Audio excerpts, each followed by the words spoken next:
Steph Curry. I said it, 1 3-point field goal shy of 2,900 for his career. Of course, Ray Allen's the only one that's gotten more.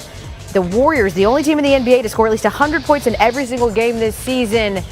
But are they going to be dealing with some injuries? New on SportsCenter, and ahead of this, we're going to look at the offense. We're going to hear from Steve Kerr in just a second, but the offense has been humming, and I mentioned that Kirk Goldsberry actually touched on some of this on ESPN.com if you want to see it, but the Dubs lead the league in scoring, and they're doing everything right offensively. Golden State knocking down threes, scoring on fast breaks, distributing the ball as anyone in the league. Post-injury Kevin Durant, what do you think, Steve Kerr? He was pretty damn good then, so he doesn't look any different to me, and that's after an Achilles injury kept him out for a year and a half. So that's saying something. But I don't think you can even tell that he had an injury given his mobility, speed, his explosion, and he was always a very complete basketball player. From a skill standpoint, fundamentals, his footwork, his shooting in either direction, getting to the rim, finishing. I mean, he's a complete player. Big night in the NBA, so let's bring in our big man, Kendrick Perkins, joining the show now. Perk, it feels like storylines abound in this huge matchup of two teams at the top of the NBA. What are you most looking forward to tonight?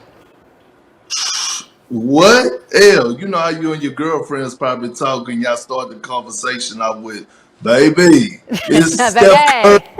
Yeah, Curry and Kevin Durant. Okay, look, we're talking about two guys that are the front runners for the MVP.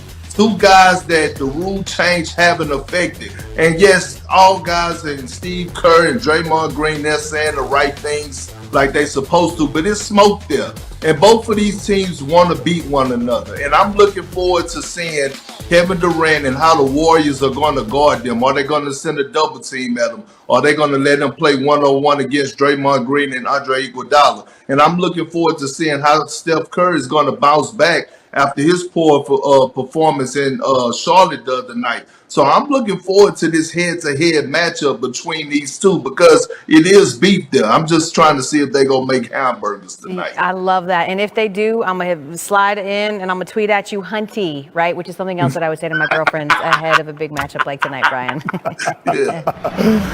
Perk, elsewhere in the NBA, Giannis Antetokounmpo signed that 5-year Supermax extension with the Bucks last December for $250 million.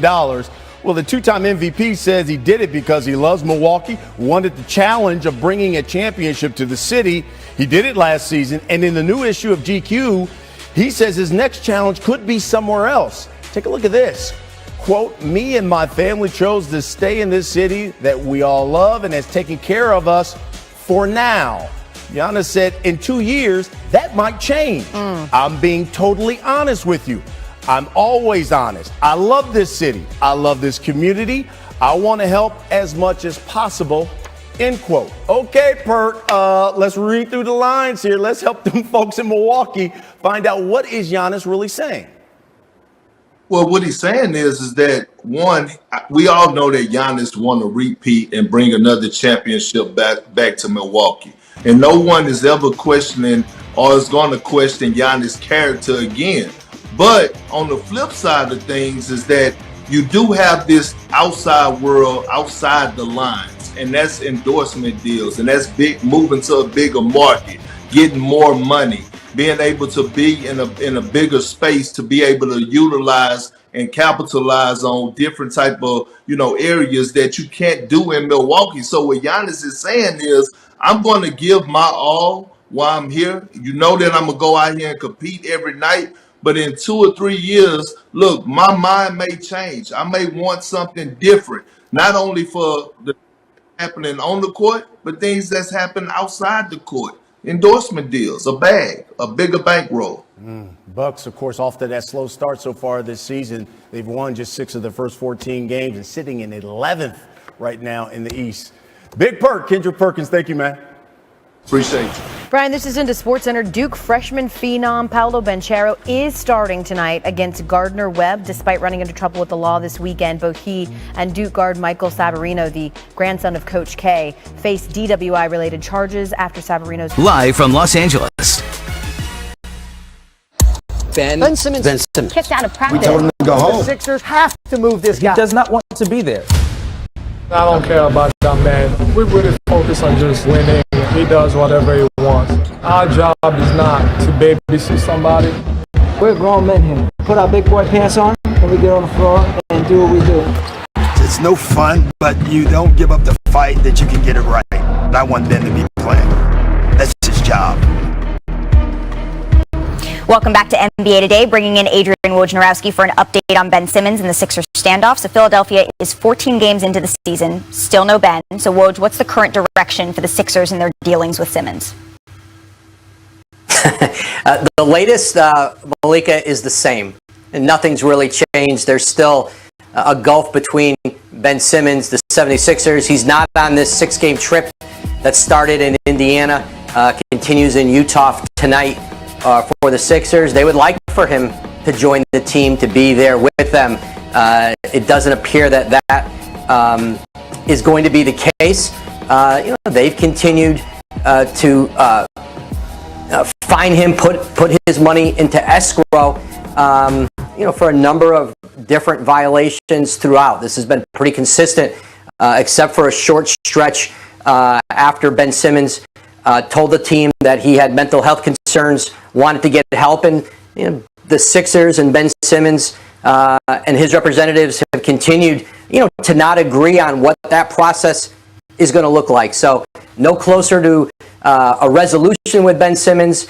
And I think on the trade front, really until we get to December 15th, when the summer's free agents are then eligible to be a part of trade packages, I think it's unlikely that any real deals, conversations gain any traction. December 15th, circle that date for you to be back on our show. Of course, a lot more from you in between now and then. But the Sixers have also been without Joel Embiid, who tested positive for COVID-19 last week. Tomorrow marks Embiid's 10th day in the NBA health and safety protocols.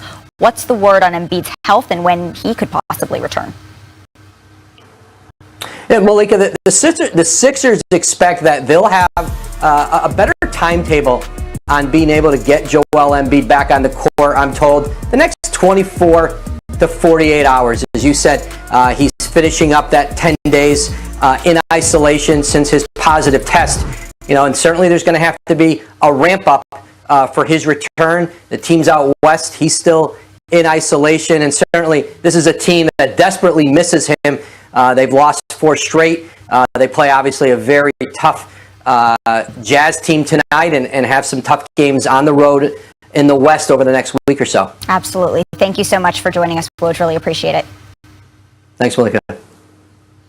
All right. So we have updates from all over the place. Technical difficulties prevented Tim McMahon from joining us, but we do have an update from him on Luka Doncic. So Tim McMahon is reporting that Luka Doncic's ankle is, quote, not too serious, per his sources. He's likely to miss some time, but the Mavericks are hoping that it's not an extended amount of time. So what's your reaction to that, Zach? How much time do we think that is? A week? What does that mean? A week and a half? Days. Look, the Mavs. This is why, though, we talked about the Mavs having a much better record than their point differential. This is why banking some of those wins that you kind of squeak out that maybe you don't quote unquote deserve. That's why it's a big deal. They've banked like they're 9-4. They've banked some wins. So they have a little bit of time here, Richard? Yeah, they do. They do have time, and this was unfortunate. Glad that it's nothing structural. This is why if you are a championship contender, your stars are going to miss time, and you have to be able to weather that storm, whether it's a tweak ankle, whether it's an abdominal strain by LeBron James. Right. You got to be able to miss, week, 2 weeks, and you got to have a team around you, and that's what makes the Philly situation so tight. They see what happens without Joel Embiid, so they got to get talent for Ben Simmons to kind of weather some of those storms when Joel Embiid does miss time. Well, and it sounds like Luka Doncic is going to miss some time, not potentially a lot of time. Again, this is according to Tim McMahon. So without him, we talked about Kristaps Porzingis, but when we look at the Lakers, for example, it was their young guys that were out, right? That they didn't have to get to develop in that time without LeBron James. So who are you guys looking at as this is potentially a growing period, a time where you can see some other guys flex their legs a little bit? I'm going to say probably Porzingis. We want to see him get more opportunity. If you're talking about Philly, look, they have veterans on their roster. They have guys. They got Maxey. They got Matisse Thybulle. They got guys that can play. But when your offense is so much dedicated around 1 or 2 guys, you're already missing, Ben Simmons, understandably, he's been gone. But now you're missing Joel Embiid, who was the center point of your offense. It's not like when LeBron's out, you have Anthony Davis that you can we're going to play through Anthony or we're going to let Russell go. They don't have that in Philly, and you can see that with this over 4 stretch. And in Dallas? Jalen Brunson is already about maxed out. He's playing great. Tim Hardaway Jr. maybe a little more. I'm looking at they're getting real minutes from Frank Ntilikina, which is kind of interesting. And then Porzingis. You're looking at me. Frank Ntilikina is giving real minutes. Give Josh Green some playing time. Yeah, give my Wildcat some playing time. Come on, guys. Yeah, no, but Frank Ntilikina, this is again, and look, he's a player. He can play. But if that's who you're looking at over this stretch without Luka, it could get weird. Well, let's get weird. Bulls are so good. They have 5 or 6 guys that can rebound the ball and get out in transition, and they have to match up. The Lakers have been struggling against teams in transition. And Lonzo Ball, you want to talk about an improvement from his days when the Lakers uniform to now his three-point shot's immaculate. Well, Russell Westbrook has been showing some improvements, but not quite there. Rich,